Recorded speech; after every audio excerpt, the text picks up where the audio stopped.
Hello and welcome to a special E3 edition of Swipe. On the way, Sony and Microsoft square up, but who came out on top at the world's biggest gaming convention? Working the floor, gaming journalist Aoife Wilson shares her video diary from the show. Gaming gets real, we check out Sony's virtual reality headset. And with military precision, we'll be taking you through the pirate's bounty of new games that were announced at this year's show. For fans of video games, this time of year is all about E3. With all the excitement of a massive rock concert, it's an annual mecca for tens of thousands of people, all passionate about gaming and all wanting to be the first to know what the big brands have been working on. A year on from the PS4 and Xbox One launches, the battle between Sony and Microsoft is showing no signs of cooling off. So this time around, who's impressed the most?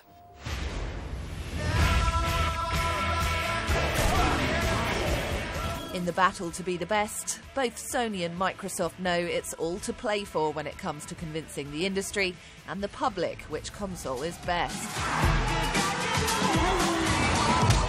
In carefully choreographed presentations, the new titles came thick and fast, updated classics and indie originals, accompanied with a fair measure of fighting talk.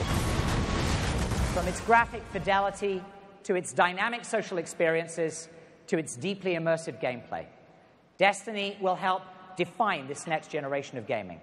We will continue to invest in bringing new creators to Xbox One. We'll continue to bring you new features to ensure that Xbox Live is the only place where you and your friends will be able to play the most anticipated multiplayer games of the year. From Batman Arkham Knight to the 10th edition of gaming classic Mortal Kombat, Sony are clearly keen to cut their rivals down to size. A third Little Big Planet promised to really show what the PS4 can do. Little Big Planet's always been about, materials, sponge and wool, and it means that we can really make them look brilliant on PlayStation 4, almost like you want to reach in and touch them. It feels, it's a handcrafted game, and now it kind of comes alive on PlayStation 4. Sony also made attempts to challenge Xbox One as an all-round entertainment provider, touting new hardware that'll let users stream TV.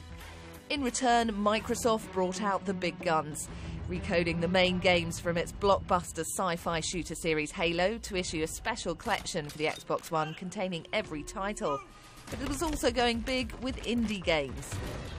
We're supporting their creativity by providing developers with free development kits, free middleware options, and ongoing support that enables developers to self-publish on Xbox One.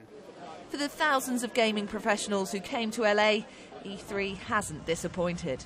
I cannot imagine a more thorough display of the might of video games. It's pretty awesome. At the moment, Sony leads the battle, selling 7 million PS4s to the Xbox One's 5 million. Microsoft has slashed prices to try to level the playing field. Combined with the new titles, could this be enough? Both consoles, there's not too much difference between them now. The PlayStation 4 maybe a little bit more powerful. Maybe the multi-platform games like Assassin's Creed look a little bit better on PlayStation 4. But it's a pretty even fight right now. With many of the games mentioned at this year's E3 not actually coming out until 2015, we might have to wait a while to work out which console is the big winner. Katie Spencer, Sky News. You're watching Swipe. Coming up, we check out Sony's virtual reality headset. But first, with 720,000 square feet of exhibition space, the madness of the show floor can be quite hard going on the ground. To give you a feel, veteran E3er, games journalist Aoife Wilson offered to keep a video diary for us. Welcome to LA, where E3 2014 is officially about to kick off. Last year it was all about next-gen hardware, it was all about the new consoles, the PS4 and the Xbox One. This year it is 100% about the games. I saw some very cool stuff today. I saw Batman Arkham Knight, which they were showing off the Batmobile, the assault mode versus the sort of the pursuit mode. Definitely probably one of the highlights, also lowlights of my day today was playing Alien Isolation, which previous Alien games, the last one especially, Alien Colonial Marines, was not very good. And it seems like Sega have taken all that on board, gone back to the drawing board, listened to what people actually wanted from an Aliens game, but it is just terrifying. I can't remember the last time I was like literally that, you know, shook up by a game. So that was really fun, and I can't wait to play it again, even if I may need a clean pair of underwear afterwards. I'm seeing heavy enemy fire on drop pad. I also got to get a look at the new Call of Duty Advanced Warfare. They're only showing off the single player at the moment here at E3, because obviously the multiplayer is kind of what a lot of people play Call of Duty for. So they like to keep that back and sort of tease that a bit more. But the single player, it's looking interesting, actually. You know, it's obviously it's quite futuristic combat. So they've designed a lot of new technology.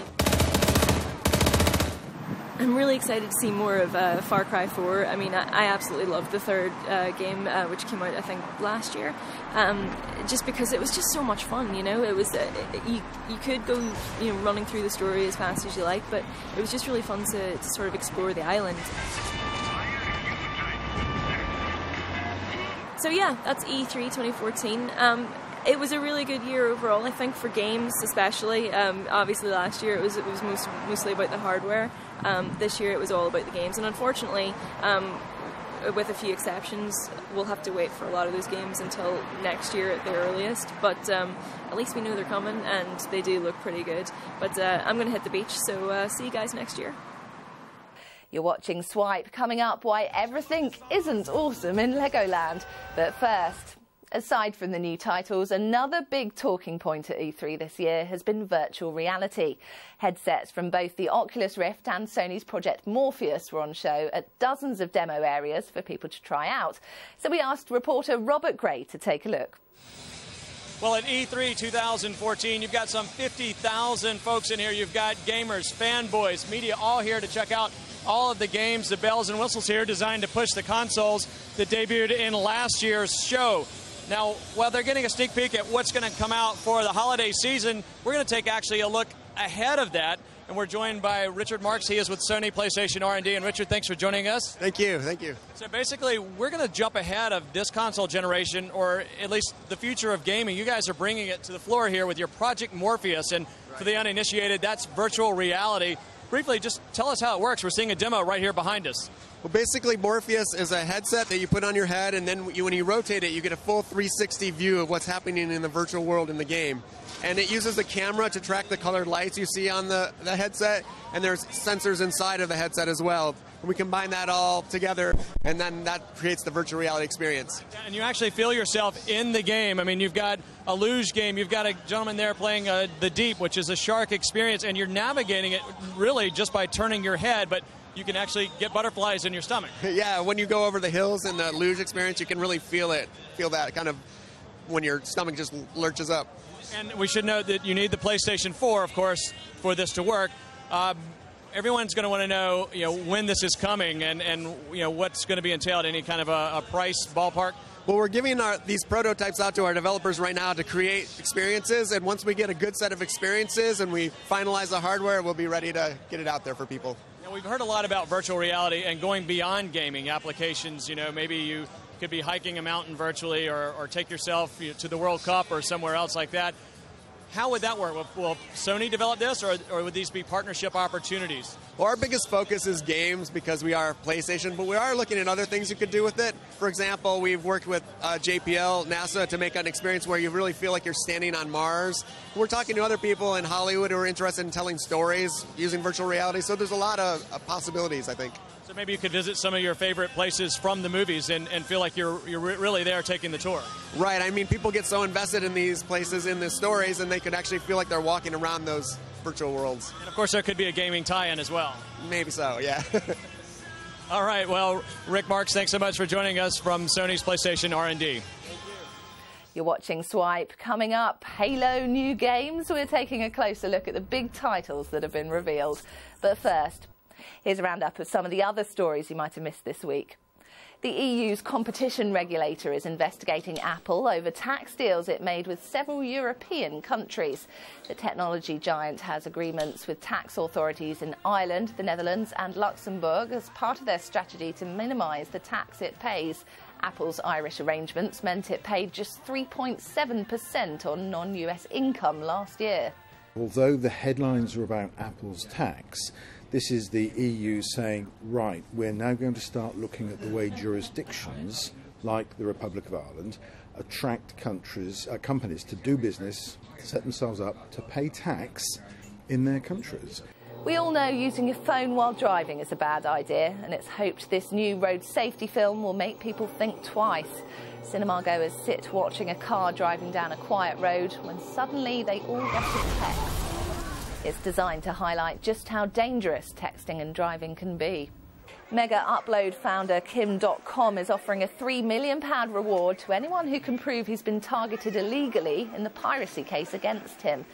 The tech mogul says the money is for information which can show US and New Zealand authorities acted unlawfully or in a corrupt manner to build a case. In July, he faces an extradition hearing to see if he'll be sent back to America to face charges of racketeering, money laundering and copyright theft. Black cabbies managed to bring parts of central London to a standstill when they staged a protest against Google's taxi app Uber. When users order a car through the app, the fare is calculated using GPS, which cab drivers argue effectively acts as a meter. The problem is, legally only black cabs are allowed to use meters in London. However, Uber insists it's done nothing wrong. To prove he's down with the kids, President Obama answered questions on Tumblr this week. The social media savvy president invited the microblogging site's founder to the White House. David Cart posted this gif of himself bumping fists with the president, as you do. Awesome! Everything is awesome! And finally, everything is awesome for fans of the new Lego movie outside of the US. Not so much if you're in America. In a row over pricings, Amazon has put a stop to pre-orders of this and some of the other Warner Brothers films in the States. The web giant has been criticised for the powerful grip it has over contracts with suppliers. Next-gen consoles made the headlines last year at E3. This year it's been all about the big game releases. So which ones should we be excited about? Well, down on the show floor we managed to grab Games' Ross Thompson. One of the big themes of this year's E3 is exclusives. And on Xbox One, you've got Sunset Overdrive. I used to think this town was boring. It's a very colourful, vibrant world where you play as a character that's here to save the day, where the city, called Sunset City, set in 2027, has basically been overtaken by mutants that have OD'd on a new energy drink. Huge explosions. This game, for me, reminds me of a Tony Hawk's, meet Dead Rising, meet Saints Row. But it looks like a whole load of fun. It's a new IP, and it's exclusive to Xbox One, coming later on this year. Also from Microsoft, there's the Halo Master Chief Anniversary.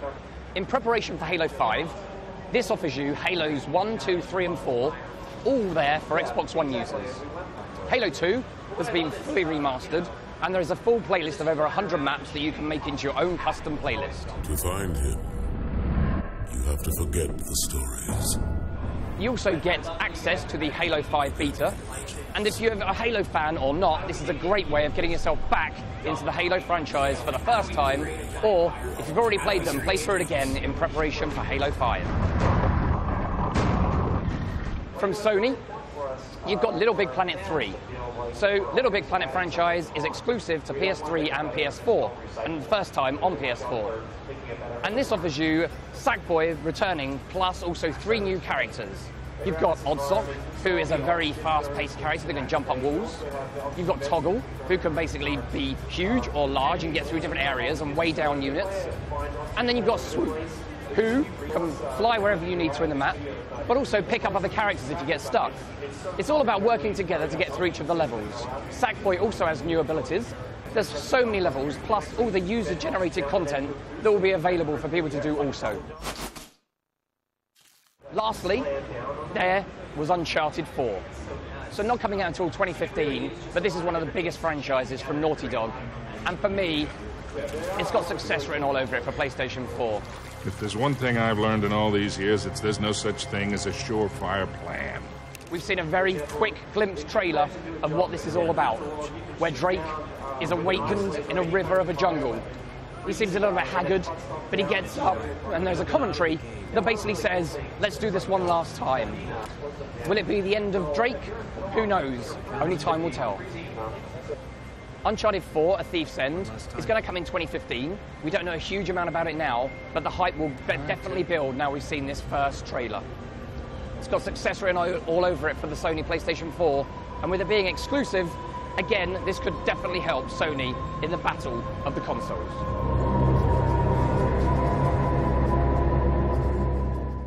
Thanks, Ross. That's it for this week. Remember, you can catch all the breaking tech stories on Sky News for iPad, our smartphone apps, and skynews.com. See you next time.